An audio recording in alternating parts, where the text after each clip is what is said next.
if you look straight ahead of you, ladies and gents, you'll see Access episode 51, which has got all this inside. We're in Montreal for the latest on Far Cry 3, and we get friendly with the latest news in our PlayStation briefing.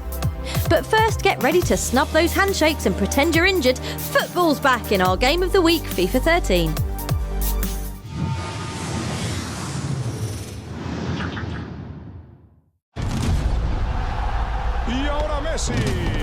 So you've seen all the trailers with their fancy camera angles, fashionable slow-mo, and those little whooshy sound effects that make absolutely anything at all seem really bloody exciting.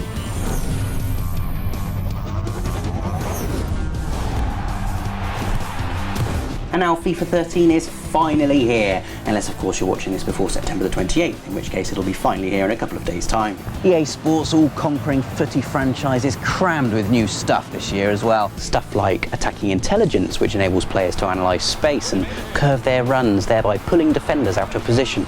Stuff like tactical free kicks that allow you to put 3 players around a set play, utilise dummy runs. Oh God. Sorry, I know all you really want to know is if FIFA 13 is better than FIFA 12, right? Like, can you finally score with headers this year? What a goal! And it's in! Yes. Have they made the tackling not rubbish this year? Yes. And have they finally fixed those stodgy menus?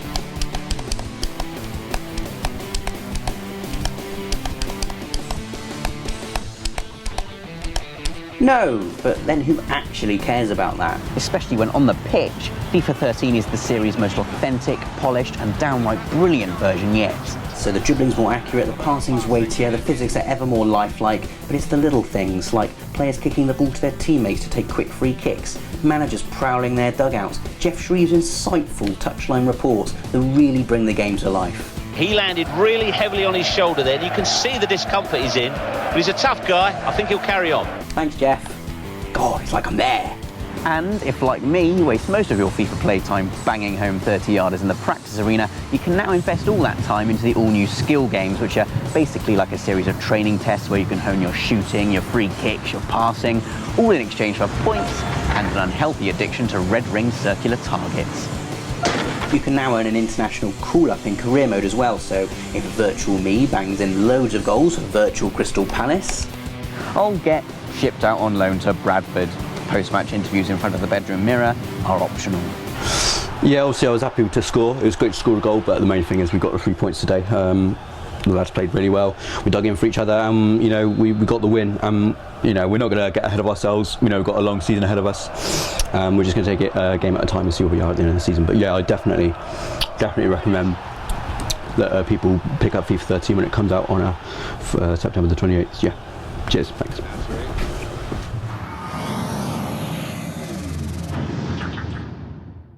Beaming back info from Planet News now, it's your PlayStation briefing. With the battle for PS3 supremacy inching ever closer in PlayStation All-Stars Battle Royale, we thought we'd let you lot have your say in a prelim round that's all about posing for cover photos.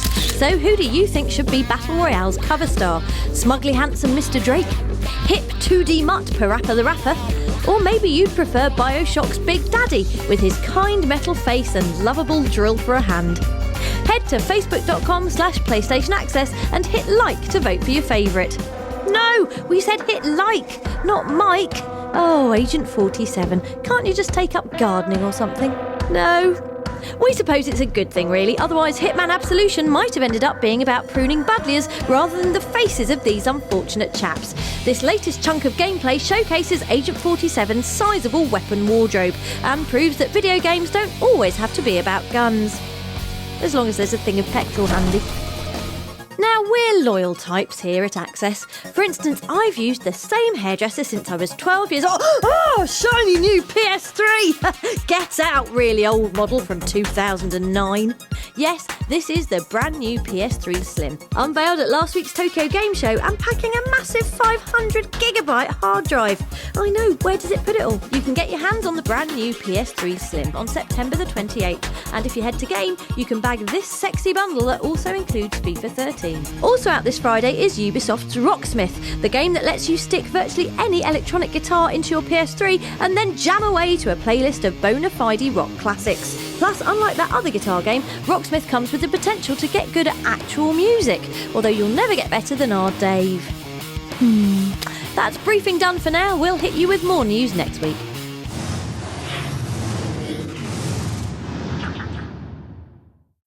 Hi, this is a digital shop for download people. We'll have no discs here. Yeah, this is your roundup from On the Store. Move over, first-person shooters, RPGs and football, the urban animal survival genre is where it's at. Or at least it's where Tokyo Jungle is at, a cracker's new title from Studio Japan that sees the neon-lit capital go all Jumanji, mercifully minus Robin Williams in a leafy toga. You can play as anything from the animal kingdom, from lions and leopards to elephants and pigs. It's all about munching your way up the food chain by killing as many critters as possible. And that. A little more mainstream, in a let's whiz down a mountain at silly miles per hour kind of way, is SSX, which is available to download from the store today. This trick-happy reboot of EA's monster snowboarding franchise is bristling with awesome, from the infectious soundtrack to the glowing orange bits that let you know when you're being brilliant. And nailing a trick combo is as innately satisfying as peeling dried glue off your fingers. Or unearthing a mega bargain on PlayStation Plus, like the wonderful Machinarium, which you can now download at no extra cost to your subscription. This pencil-drawn point-and-click marvel is full of charm, originality and robots, 3 of our favourite things actually, and is a must for gamers tired of all the guns, beards and sadness, also 3 of our favourite things. That's it from the store for this week. We'll be back with another roundup next time.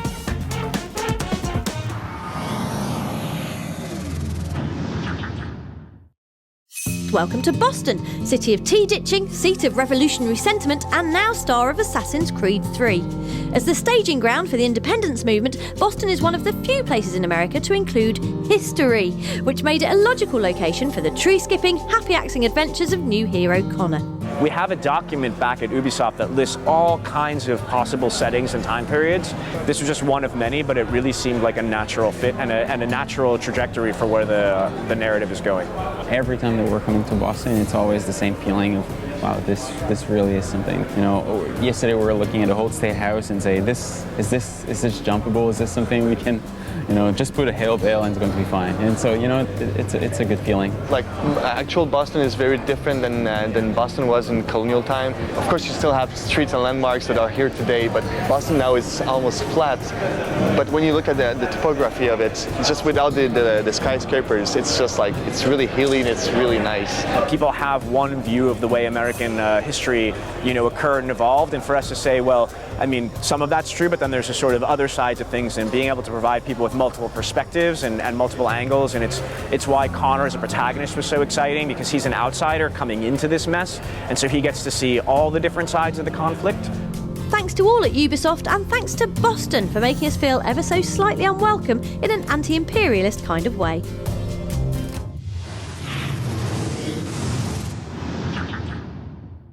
While we were sitting at home the other day doing cross-stitch and watching daytime TV, we suddenly thought to ourselves, I wonder what's happening with Far Cry 3 at the moment. So we ditched the needle and the remote and hopped on a plane to Ubisoft Montreal to find out. The thing for us was to make sure that it was beautiful, that it was exotic, that it was enticing, but it was also savage and deadly, right? You have this kind of like extremely beautiful, extremely enticing world, but that at any moment can just like totally turn around and tear your throat out. We want to have the highs and lows, the peaks and troughs of like a more traditional linear narrative experience, but at the same time we want this kind of genuinely open sandbox experience where you can get out into the world and you can really just let yourself loose. It's not unlike the first day of school. You go to the first day of school, you feel small. You don't know anybody.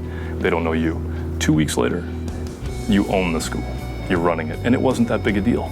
We want that feeling of those little life lessons all the way through, whether it's vehicles, whether it's weapons, whether it's animals, outposts, anything you do, that you can own it and you can become the king. Yeah, we want players to feel like that they are making a progression through the game world, that they're advancing themselves at the same time that Jason is advancing himself through the game narrative. You think about this game like it could almost happen around a dinner table, where the emotions are real. You have these emotions in your family. There's jealousy, there's rage, and there's deep love. There's all kinds of those emotions that we want the player to have. But also, we want them to be able to go out and just shoot stuff if they want. They want to be able to have fun. And so balancing those has been a real trick, but we are immensely proud of what we got. The thing that I'm most proud about is the life in the world, the way that the systems just come together, to combine together to make this world feel alive. And you just sit there and you look at the expanse of it all and you realize it's alive and it's your playground and you can just go and do what you want. It's far great. Thanks to everyone at Ubisoft. We'll do you a nice flowery one of Vast to celebrate.